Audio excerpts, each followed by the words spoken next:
Well, here we go. Sassafrass. What to do with it, how to find it, how do you use it, how to recognize it, all in this video. So let's start with the leaves. Leaves look like a mitten. Can look like a left-hand mitten. Can look like well, that's also a left-hand mitten, but there are some right-handed mittens on here. Mittens can look like just a regular old leaf, or can look like this. Kind of like a dinosaur footprint when you were like 6 years old in school. Now, mulberry leaves are similar to these, but mulberries have sharp tooth ridges on their leaves. Sassafrass is always smooth edge. So you are looking for a smooth mitten leaf.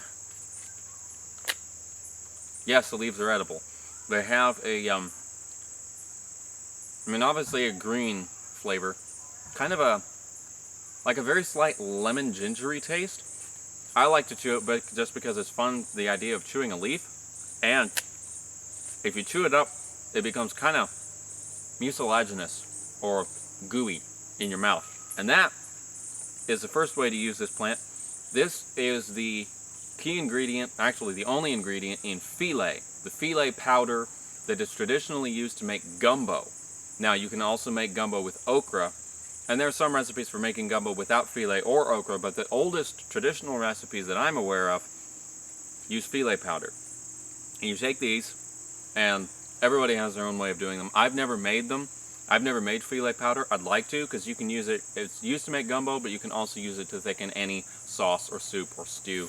And I like a good thick soup. So, filé powder. I'm going to save these for later. Next bit, berries. Now this has already dropped its berries. Let me see if I can find, well, phooey, I cannot find, anyway, berries are red and then when they're unripe, and then blue when they are ripe. They are not edible. I have never found any source that says they're edible. Everybody says they're not edible, so I'm going to tell you they're not edible. However, there is a stalk that the berry grows on. The berry is almost a grape shape, but only about that big. And there's a bright red stalk that it grows on. Now, I have eaten those stalks. They taste very much like a lemon ginger. I imagine you could make a decent lemon ginger tea knockoff with those by brewing them. But just because I've eaten a couple does not mean that they are edible. It just means I haven't felt any symptoms. Hold on. So, berries, don't eat them. Berry stalks, The young twigs. You know, I should have done this earlier. I will eat all these leaves. Young twigs used to be used as a toothbrush. Again, young twigs, fray the edge, brush your teeth. That's it. I'll probably use that tonight. Young twigs, brush your teeth. Smooth mitten leaves, you can make filé powder from them. You can make a tea from them, but ideally you would make a tea from the roots. I don't have the root bark to show you, but I mean, if you identify the leaves, you follow the leaves back to the tree. Only big trees have enough roots that you could find a small root off to the side that you could take the bark off without killing the tree. The only bark that we've collected is from trees that were dying that we took down. A dying tree still will have, usually, excellent roots for years. The roots will be fine, it just can't provide enough nutrients for the rest of the tree, so the rest of the tree dies. It's almost like somebody getting old and their hair falling out. The person's still fine, it's just they can't support the hair anymore. That's a bad analogy, it's not the same thing, but you know, it's as close as humans get to what the tree does.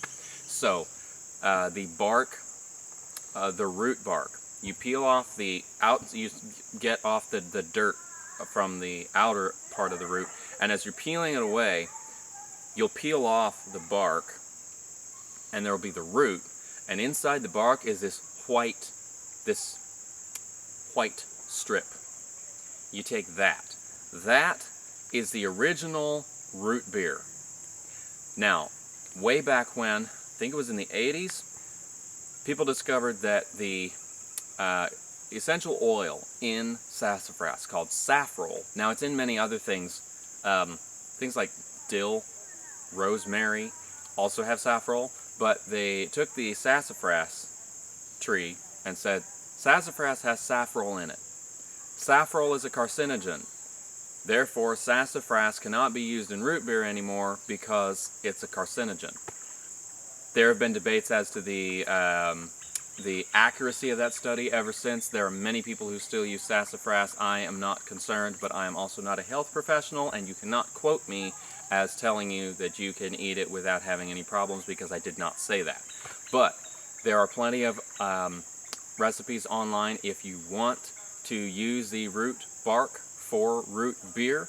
It does have a unique taste, and the smell of it drying is amazing. It has this unique rooty, spicy, not like hot spice, like spice without the spicy sort of feel. I love it. I love the smell of it, and a tea brewed from it, a strong sassafras tea brewed from it, tastes really good. Nice and hot, steaming, excellent. The roots also have a similar mucilaginous property as the leaves, so you can make jellies from the roots. There was also a recipe that it was either the early American settlers or the native Indians who lived here used the root bark to make an alcoholic beverage. Well, it must have been the settlers, because the alcoholic beverage was made with molasses. Molasses is made from sugarcane, and sugarcane doesn't grow here native, so I would imagine it is not an indigenous recipe. It probably happened after colonization. So, it doesn't stretch back several hundred years, but a couple hundred years. So, the root bark can be made into a tea, can be made into root beer, you can make jellies from it, you can make booze from it. You cannot eat the berries. You might be able to eat the berry stalks, I don't know. I haven't gotten sick from them yet. I should probably do some more research before I tell you that you should eat it. Leaves, dinosaur tracks, or mittens, and smooth on the edges. They make filet powder, if you're brave. They make a funny snack. Plus you can just wig out your friends by just grabbing a random tree and eating the leaves off of it. That's about it. There's plenty of other resources. If you look to the, what is this, You're Right, you will probably see a bunch of other videos about sassafras, because that's what YouTube does. If you look up sassafras and found this video, there are probably a bunch of other sassafras videos outside this video that have other information on it. But this is what I picked up. This is what we've been doing with these. We have these everywhere. Oh, one more thing that I forgot, and then I'll shut down this video. Sassafras wood used to be very highly prized. It is extremely rot resistant. I ran out of that leaf. Extremely rot resistant. They used it in shipbuilding and for underground structures like root cellars, because it won't break down. So that's great. We have eastern red cedar here. We have sassafras here. Those are both really good rot resistant woods. And we just got a hobby lumber mill, which whenever we get that up and running, I will probably do a video on that.